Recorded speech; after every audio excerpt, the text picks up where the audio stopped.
Hi friends, this is Jyothi. Welcome back to our channel Vijay Venky blogs. ఇవాళ మనము హైదరాబాద్లోని Vasavi colony కొత్తపేటలో ఉన్న అష్టలక్ష్మి దేవస్థానానికి వచ్చేసాము. ఇక్కడ చూస్తున్నారు కదండి, ఇదే మెయిన్ దేవాలయము. ఈ దేవాలయం ఎదురుకుండానే షాప్స్ ఉంటుందన్నమాట. ఇక్కడ పూజకు సంబంధించిన అన్ని సామాగ్రిలు అవైలబుల్గా ఉంటుంది. ఇదే ఆలయం లోపలికి వెళ్ళడానికి మెయిన్ ఎంట్రన్స్ అన్నమాట. ఇక్కడ మేము గుడి క్లోజ్ చేసిన తర్వాత షూట్ చేసాము. సో అందుకని ఇక్కడ ప్రధాన ద్వారం క్లోజ్ లో ఉంది. పదండి మనము దర్శనంకి వెళ్దాం లోపలికి. ఇలా మెయిన్ ఎంట్రన్స్ నుంచి లోపలికి రాగానే మనకి విశాలమైన ప్రాంగణం కనిపిస్తుంది. ఇక్కడ స్వామివారికి ఉయ్యాల సేవ జరుగుతుంది. మనము ప్రధాన ఆలయంకి వెళ్ళడానికి ఇలా స్టెప్స్ ఎక్కి పైకి వెళ్లాల్సి ఉంటుంది. ఇక్కడ మెట్లు ఎక్కలేని వాళ్ళ కోసం లిఫ్ట్ ఫెసిలిటీ కూడా ఉంది.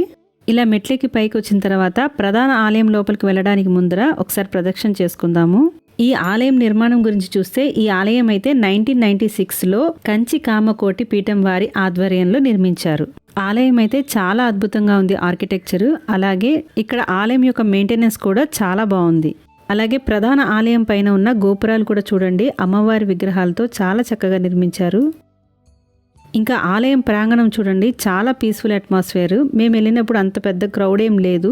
సో అట్మాస్ఫియర్ కూడా చాలా పీస్ఫుల్గా ఉండింది. హైదరాబాద్లో ఉండే వాళ్ళైతే కంపల్సరీగా వచ్చి ఒకసారన్నా విజిట్ చేయాల్సిన టెంపుల్ ఇది.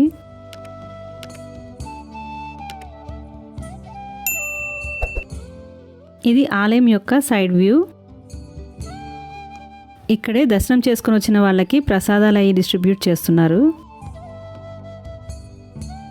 తిరుపతిలో విమాన వెంకటేశ్వర స్వామి దర్శనం లాగా ఇక్కడ కూడా గోపురం మీద బంగారు వర్ణంతో స్వామివారు మనకి దర్శనమిస్తారు.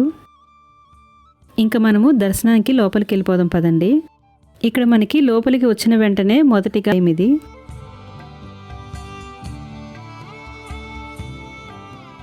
దర్శనం చేసుకొని బయటకు వచ్చిన తర్వాత ఇక్కడే ప్రశాంతంగా కాసేపు కూర్చోవచ్చు. ఇక్కడే పక్కనే ప్రసాదాలు కూడా ఇస్తున్నారు.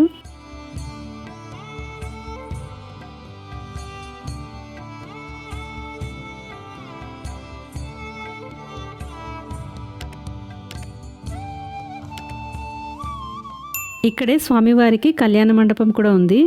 ఇక్కడ చూస్తున్నారు కదండి, ఈ ఆలయ ప్రాంగణంలోనే సువర్ణ రథం ఏర్పాటు చేశారు. ఇంకా దర్శనం అయిపోయిన తర్వాత ఇదే స్టెప్స్ దిగి మనం కిందకు వచ్చేస్తాము. ఇలా బయటికి రాగానే ఎదురుకుండా యాగశాల ఉంది. అలాగే పక్కనే ఉన్న ఈ అక్షయభవన్లో నిత్యాన్నదానం కూడా జరుగుతుందంట. సో చూసారు కదండి అష్టలక్ష్మి దేవస్థానాన్ని. ఈ వీడియో నచ్చినట్లయితే లైక్ చేయడం మర్చిపోమాకండి. అలాగే మీ ఫ్రెండ్స్ అండ్ ఫ్యామిలీ మెంబర్స్కి కూడా షేర్ చేయండి.